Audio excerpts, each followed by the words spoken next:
नमस्कार, मैं हूं श्वेता मिश्रा और आप देख रहे हैं बिग फाइट लाइव। तो पंचायती राज चुनाव की तस्वीर साफ हो चुकी है, लेकिन हर बार की तरह इन चुनावों में भी वंशवाद जमकर देखने को मिल रहा है। नेताओं ने अपनी अप्रोच से अपने ही परिजनों को न केवल टिकट दिलवाया, बल्कि पूरे जोर शोर से चुनाव प्रचार में भी जुटे हुए हैं। आंकड़ों की बात करें तो इस मामले में कांग्रेस नेता बीजेपी नेताओं से आगे रहे हैं। इनमें विधायकों से लेकर मंत्री तक भी शामिल हैं और किसी ने अपने भाई तो किसी ने अपने भतीजे को चुनावी मैदान में उतारा है, किसी ने अपने बेटे बेटी तो किसी ने अपनी बहू को चुनावी समर में उतारा। हालांकि देखने वाली बात होगी कि इन चुनावों में परिवारवाद का कितना असर देखने को मिलता है, लेकिन ये तो तय है कि वंशवाद की ये बेल काफी लंबी हो चली है।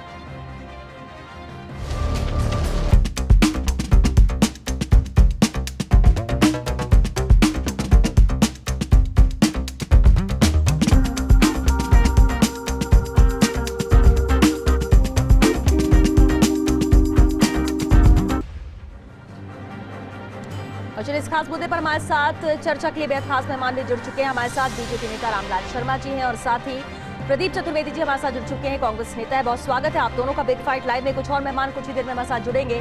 रामलाल जी, वंशवाद को लेकर सवाल हर बार उठते रहे हैं, लेकिन इस बार जो पंचायत राज चुनाव में देखने को मिल रहा है, वंशवाद की बेल लंबी होती जा रही है। क्या इस पर विराम लगेगा या दूसरों को मौका मिलेगा, जो सेकंड या थर्ड लाइन के कार्यकर्ता हैं, जो दूसरे नेता हैं?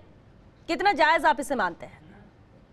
देखिए श्वेता जी, वंशवाद के आधार के ऊपर टिकट देना मेरे ख्याल से लोकतंत्र के लिए उचित नहीं है। लेकिन वंशवाद के आधार के ऊपर यह आरोप लगाना कि अमुक परिवार का मुखिया और राजनीतिक क्षेत्र के अंदर अगर सामाजिक क्षेत्र के अंदर अगर सक्रियता से काम कर रहे हैं तो क्या ये उसके हितों के ऊपर कुठाराघात नहीं होगा कि साहब आप काम करते हो तो आपको 5-10 साल 15 साल हो गई, लेकिन आप उस परिवार से जुड़े हो, उस विधायक से जुड़े हो, इस आधार के ऊपर आपको टिकट नहीं दिया जाना चाहिए। मेरे ख्याल से उचित नहीं है। अब इसके अंदर तय ये करना है श्वेता जी कि कांग्रेस पार्टी ने टिकट जो दिए वो किस आधार के ऊपर दिए, भारतीय जनता पार्टी ने जो टिकट दिए वो किस आधार पर दिए। भारतीय जनता पार्टी के 3 प्रमुख नेता, जिसमें एक पूर्व मंत्री रहे रामनारायण जी यादव के पुत्र जगदीश जी चुनाव लड़ रहे हैं, दूसरा गोपीराम जी आमेर से विधायक रहे, उनकी पुत्र वधु संतोष जी चुनाव लड़ रही है, और तीसरा जो प्रमुख रूप से हमारे जिलाध्यक्ष है और जिलाध्यक्ष के भाई अर्जुन जी चुनाव मैदान के अंदर है। अब इन तीनों की विरासत देखिए श्वेता जी, मैं बताना चाहूंगा कि पूर्व विधायक गोपीराम जी की जो बेटे की बहू है संतोष चौधरी, वो पहले से ही झोटवाड़ा की प्रधान रही है और अब जिला परिषद का चुनाव लड़ रही है, यानी कि राजनीतिक क्षेत्र के अंदर सामाजिक क्षेत्र में वो पहले से काम कर रही है। दूसरा, अगर रामनारायण जी डूडी साहब के बच्चे को ले तो रामनारायण जी डूडी साहब का बच्चा भी पहले से पंचायत समिति के सदस्य रहे, संगठन के अंदर मंडल अध्यक्ष भी वो रहे। नारायण जी जो जिलाध्यक्ष है उनके भाई अर्जुन जी चुनाव। रामलाल जी, यानी आप ये कहना चाह रहे हैं कि बीजेपी में जिनको दिया गया है, जो वंशवाद की श्रेणी में आ रहे हैं, वो पहले से ही सक्रिय हैं, पहले से ही काम कर रहे हैं? जी, मैं यही कहना चाहता हूँ कि वो पहले से ही पार्टी के अंदर काम कर रहे हैं, संगठन के अंदर भी विभिन्न पदों के ऊपर रहते हुए काम कर रहे हैं, जनप्रतिनिधि भी हो रहे हैं। दूसरी तरफ हम कांग्रेस की सूची देखते हैं, जैसे जमरामगढ़ से आने वाले विधायक साहब है गोपाल जी मीणा, उन्होंने अपने ड्राइवर की पत्नी को टिकट दिलाया, तो इसका मतलब राजनीतिक आधार उनका पहले से कुछ नहीं है। बाबूलाल जी नागर साहब को देखें तो उन्होंने भी अपने बेटे की बहू को और बेटे को अगर चुनाव मैदान के अंदर उतारा है तो वो राजनीतिक क्षेत्र में पहले से सक्रिय रहे और संगठन के अंदर उन्होंने काम भी नहीं किया। इसी तरीके से अशोक खंडार साहब की पुत्र भी चुनाव मैदान के अंदर है, उन्होंने भी मेरे ख्याल से कांग्रेस पार्टी के किसी संगठनात्मक दायित्व का निर्वहन नहीं किया, वो सीधा चुनाव लड़ने की। तो समझने की बात यह है कि एक तरफ वो पार्टी है जिसके अंदर पहले से काम करने वाले लोगों को मौका दिया जा रहा है और दूसरी तरफ वो पार्टी है जिसके अंदर सिर्फ अपने अधिकारों को स्थापित करने की कोशिश की जा रही है। चलिए ठीक है, आपने कहा कि बीजेपी में बहुत कुछ देखकर किया गया है, सिर्फ इसलिए नहीं कि वंशवाद है इसलिए, लेकिन आपने सवाल कांग्रेस पर जरूर उठाया है। हमारे साथ राजनीतिक विश्लेषक मिथिलेश जामने जी भी जुड़ चुके हैं, साथ ही कांग्रेस विधायक जोगिंदर रवाना जी भी हमारे साथ जुड़ चुके हैं। आप दोनों का भी बहुत स्वागत है। जोगिंदर जी, आपके बेटे निर्विरोध जीत दर्ज कर चुके हैं, सवाल यहाँ वंशवाद को लेकर उठ रहा है, कितना जायज आप मानते हैं जिन्हें परिवार के सदस्यों को टिकट दिया जाता है, परिवार के वंश को ही राजनीति में आगे बढ़ाया जाता है? क्योंकि अभी आपने रामलाल शर्मा जी को सुना, उनका कहना है कि बीजेपी में अलग क्राइटेरिया था टिकट देने का और कांग्रेस में अलग है।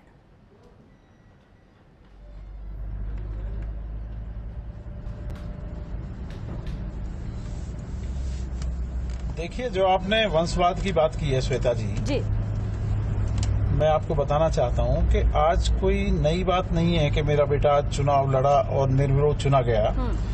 वर्ष 2012 में भी दिल्ली विश्वविद्यालय के सत्यवती कॉलेज से वो प्रेसिडेंट रहा और उसके बाद में वर्ष 2013 में दिल्ली विश्वविद्यालय में ईसी चुना गया, चीफ ईसी चुना गया, पूरे यूनिवर्सिटी में सबसे ज्यादा वोट उसको मिली।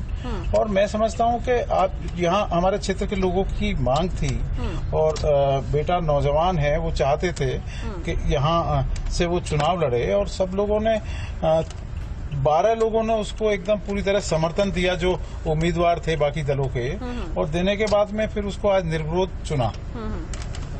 बिल्कुल अवाना जी, लेकिन अगर हम बाकी पूरी सूची देखें, देखिए आपने अपने बेटे की बात की कि वजह क्या रही है, लोगों ने उनको चुना इसलिए सामने मैदान में थे, वंशवाद की जो बात हो रही, लेकिन दूसरी जगह देखिए सक्रिय परिवार के सदस्य नहीं है, इसके बावजूद भी टिकट देना, आपको नहीं लगता है कि दूसरे कार्यकर्ता जो सक्रिय है, नेता, उनका जो हक है वो मारा जाता है अगर वंशवाद के तहत टिकट दिया जाता है तो?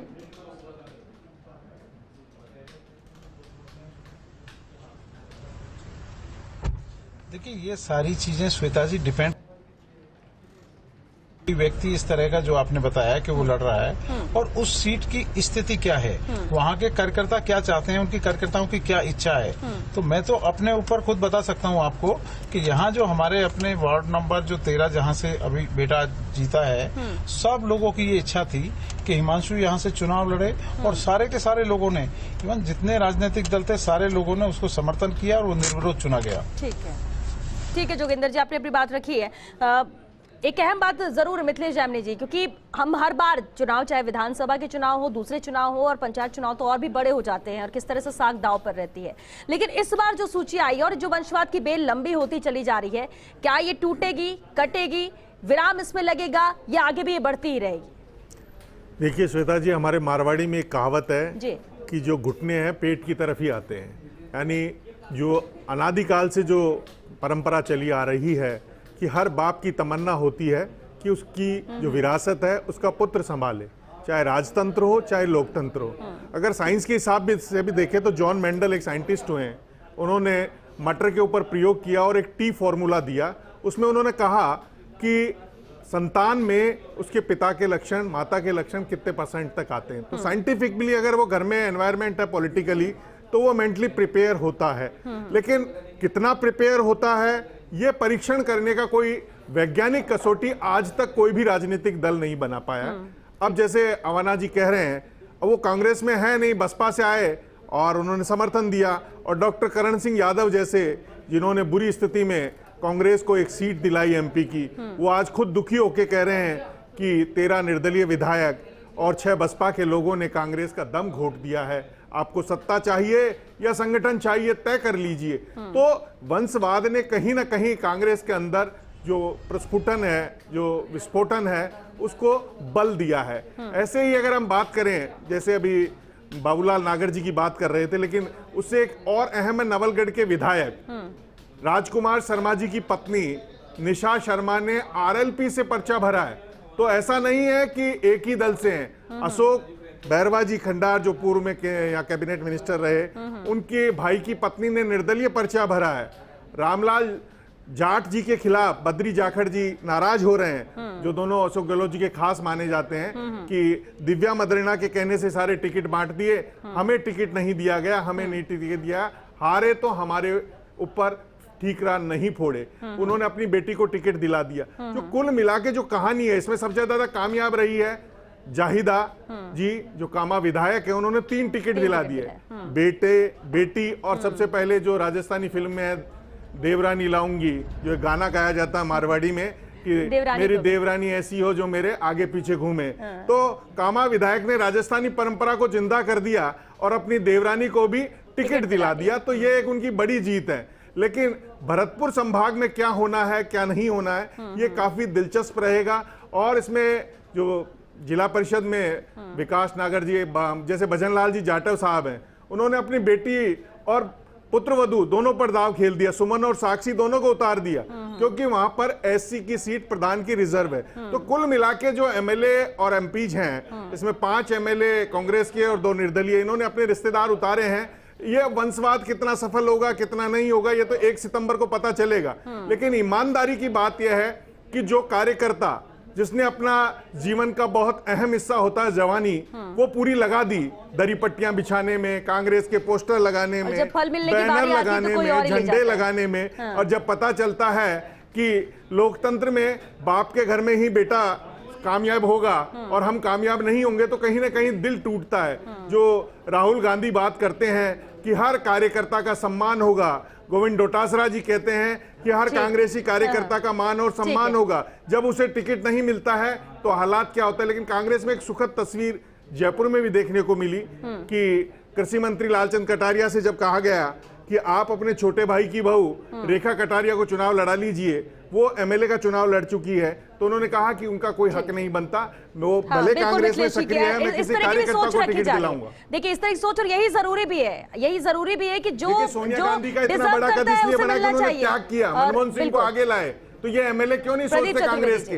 बिल्कुल, प्रदीप चतुर्वेदी जी, अपना फायदा, परिवार का फायदा, परिवार के सदस्यों को ही लड़ा दिया जाए, कार्यकर्ता जो बैठा है वो तो बैठा ही रह गया। और कांग्रेस बीजेपी से 2 कदम आगे है इस बार पंचायत चुनाव में अपने परिवार के सदस्यों को टिकट देने को लेकर। देखिए अभी रामलाल जी ने वक्तव्य दिया है, उसमें उन्होंने अपने टिकट देने के जो प्रायोरिटीज बताई है वो तो उन्होंने राजनीतिक तौर पे उसको साबित करने की कोशिश की है कि उन्होंने उचित किया है। लेकिन सवाल ये है कि जो लोग चुनाव में हैं या राजनीति में हैं वो सब लोग, उनका परिवार भी राजनीतिक होता है, क्योंकि चुनाव के समय में उनका परिवार भी उसका एक अंग होता है। इसलिए जिस परिवार से राजनीति होती है उस परिवार का पृष्ठभूमि पूरी राजनीतिक हो जाती है। तो वो परिवार भी तो कभी कहीं से शुरू किया होगा ना, उस परिवार ने भी, उसने भी कहीं शुरू किया होगा, ऐसा नहीं है कि पहले राजनीति में थे, इसलिए परिवार का राजनीतिक हो जाना आम बात हो गई है। और आपको मैं बता दूं कि आज देश में जितनी भी राजनीतिक पार्टियां हैं, कांग्रेस की बात छोड़िए, कांग्रेस का क्योंकि कार्यकाल बहुत लंबा चला है, आज पिछले 15 सालों में भारतीय राजनीति में वंशवाद में आज 35 परिवार ऐसे हैं जो वंशवाद में फल फूल रहे हैं। वो सब जगह हो रही है, पूरे राष्ट्रीय स्तर पर ये, और ये दुनिया का तमाशा है। अमेरिका में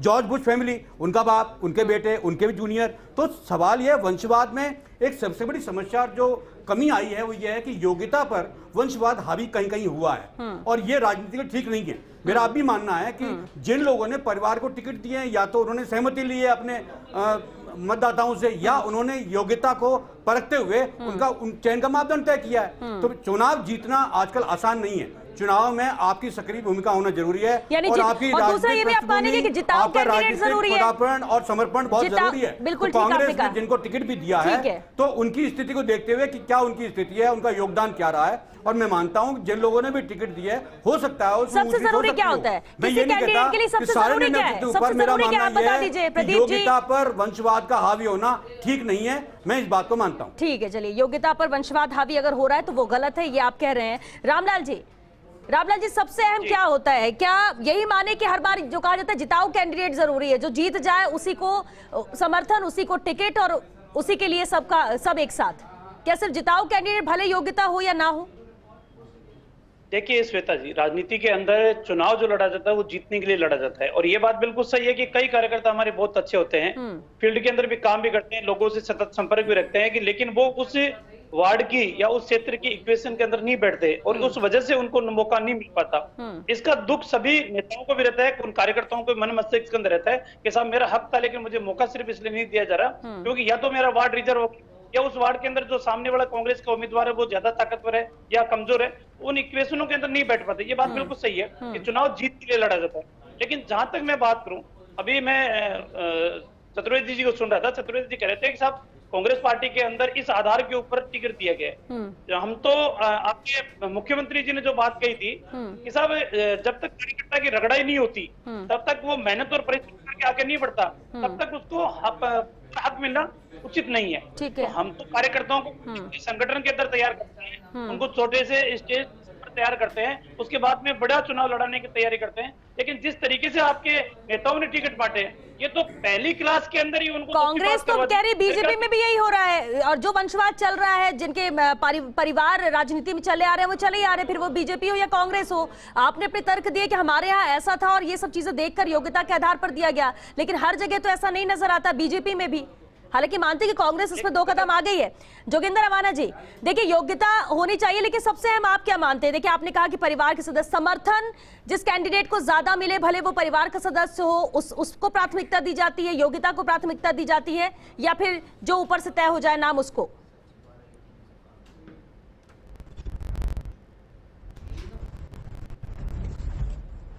देखिए पहले तो मैं ये कहना चाहूंगा कि पूर्व में जिन्होंने अभी बात रखी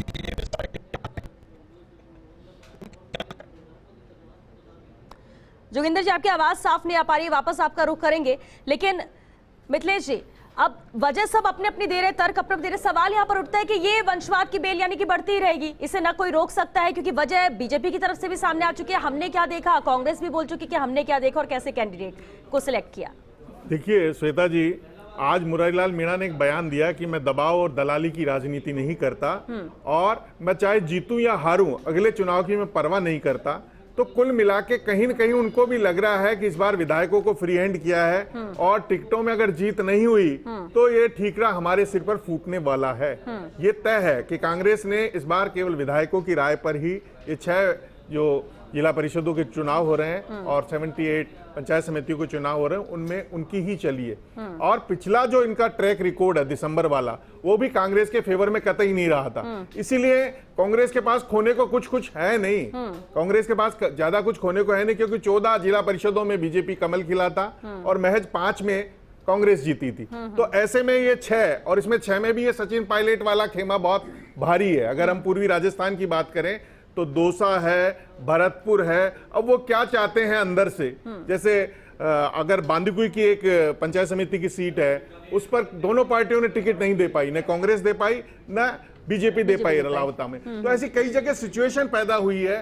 सचिन पायलट जो फैक्टर है उसे हम साइलेंट मान लेते हैं कि नहीं है, लेकिन कहीं न कहीं ये फैक्टर पूर्वी राजस्थान में काम कर रहा है और भरतपुर में इस फैक्टर का असर देखने को मिल सकता है। जो जगत सिंह आए हैं, जिला परिषद का चुनाव लड़ रहे हैं, उन्हें इस फैक्टर का बेनिफिट कहीं न कहीं उन्होंने भांपा है और वो जिला परिषद का चुनाव इसीलिए लड़ रहे हैं कि मुझे जिला प्रमुख बनना है। जो आदमी एमएलए रह लिया, एक विदेश मंत्री का बेटा है, वो जिला परिषद का चुनाव कोई इसलिए नहीं लड़ेगा, वो कोई भरत सिंह कुंदनपुर नहीं है कि जो मंत्री रहकर वार्ड पंच बन जाए। ऐसा नेता होना दुर्लभ काम है भरत सिंह जैसे। लेकिन ईमानदारी से इस बार कांग्रेस के पास जो सिचुएशन है वो ऐसी है कि उन्हें खोने के लिए कुछ ज्यादा नहीं है, इसलिए सारे एमएलए के हाथ में छोड़ दिया, क्योंकि इसका कोई असर भी नहीं पड़ने वाला पॉलिटिकली। ठीक है प्रदीप जी, क्या यही वजह थी कि एकदम लिबर्टी दी गई है? नहीं, ऐसा नहीं है। आप देखिए कि मुख्यमंत्री जी इतने संवेदनशील है, राजनीतिक रूप से वो सारी चीजों को तोलते हैं, मापते हैं और उनका अपना अनुभव है। मेरा ये कहना है कि इस संबंध में जो क्षेत्रीय विधायक हैं या जिस क्षेत्र से विधायक जहां पर उनका राजनीतिक क्षेत्र है, उनकी जिम्मेदारी फिक्स कर दी गई है। टिकट अगर वो दिलाएंगे तो जिम्मेदारी उनकी है कि उनको विजयी बनाएं, क्योंकि जीतना ही मुख्य लक्ष्य आजकल राजनीति में है। और ये बात तय है कि कोई दल हो, राजनीतिक दल हो, सबके विजयी उम्मीदवार होने चाहिए। उसी संभावना पर ये सारा राजनीतिक खेल होता है। तो हमारी पार्टी ने संबंधित विधायक क्षेत्र के विधायकों को जिम्मेदारी दी है कि अगर आप उम्मीदवार का चयन करते हैं तो उसको जिताने की जिम्मेदारी भी आपकी है। इसलिए ये मूल्यांकन उच्च स्तर पर कर लिया गया और मुख्यमंत्री जी ने इसको बिल्कुल एक गुणात्मक रूप से इसका फैसला किया है कि जो भी लोग चुनाव में टिकट दिलाएंगे उनकी जिम्मेदारी होगी और उनके कार्य की और उनके रिस्क भी आप लीजिए। इसके अलावा कि जीत गए तो भी क्रेडिट और हार गए तो भी आप ही के सर पर पड़ेगा, और इसलिए आप अगर गारंटी लेते हैं तो अपने हिसाब से आप अपने कैंडिडेट सेलेक्ट कर सकते हो, और वही यहाँ पर किया भी गया। रामलाल जी, क्योंकि वक्त खत्म हो रहा है, अब सवाल यही कि ठीक है आपने कहा इससे पहले भी कि बीजेपी में अलग आधार पर किया गया, लेकिन अहम सवाल तो यही है कि क्या योग्यता को दरकिनार किया जाए, वंशवाद को भले ही अपने परिवार के सदस्यों को बोला जा रहा है। और एक बात ये जो सामने आई भी चर्चा के दौरान कि जब राजनीतिक परिवार होता है तो परिवार के सभी सदस्य राजनीति में शुरू से होते हैं, तो क्या पुत्रवधू हो, बहन हो, या फिर कहीं पर देवरानी हो, कहीं पर बेटा हो, हर कोई राजनीति में सक्रिय है, ये जरूरी तो नहीं है।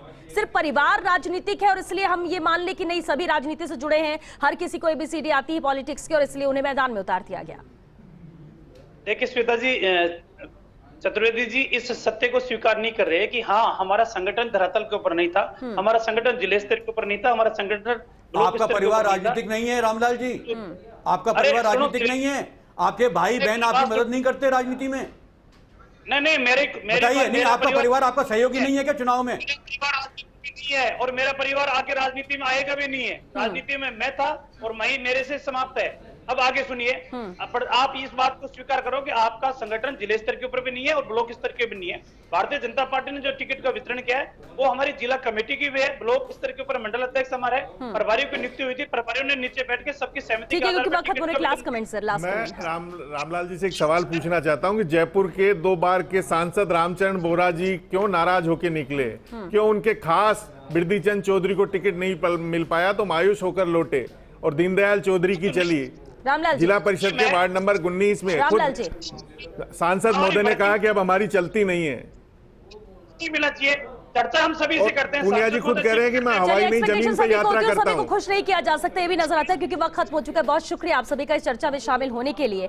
तो राजनीतिक परिवार हो, परिवार के सदस्यों को ही चुनाव लड़ाया जाए, पंचायत चुनाव में भी साख का सवाल हो जाता है। हालांकि दिलचस्प मुकाबला कई जगह पर देखने को जरूर मिल रहा है, कहीं पर किसी के पास खोने के लिए कुछ नहीं है तो कहीं पर कोई अपनी साख को बचाना चाहता है। लेकिन सबसे अहम ये है कि वंशवाद की बेल जो बढ़ती जा रही राजनीति में, परिवार के सदस्यों को ही टिकट दिया जाता है। सवाल ये है कि वो कार्यकर्ता जो पूरा साल अपने बहुत सारा वक्त इस पार्टी को देता है, इस उम्मीद से देता है कि आगे जाके कहीं ना कहीं रिवार्ड मिलेगा, कहीं ना कहीं टिकट के तौर पर तोहफा मिलेगा, और वो इंतजार ही करता रह जाता है। तो क्या ये सही है, और क्या ये वंशवाद की बेल आगे भी बढ़ती रहेगी, या आने वाले वक्त में कुछ बदलाव देखने को मिलता है? ये कम से कम पंचायत चुनाव में तो ये नजर नहीं आता। चलिए इसी के साथ बिग फाइट लाइव में आज के लिए बस इतना।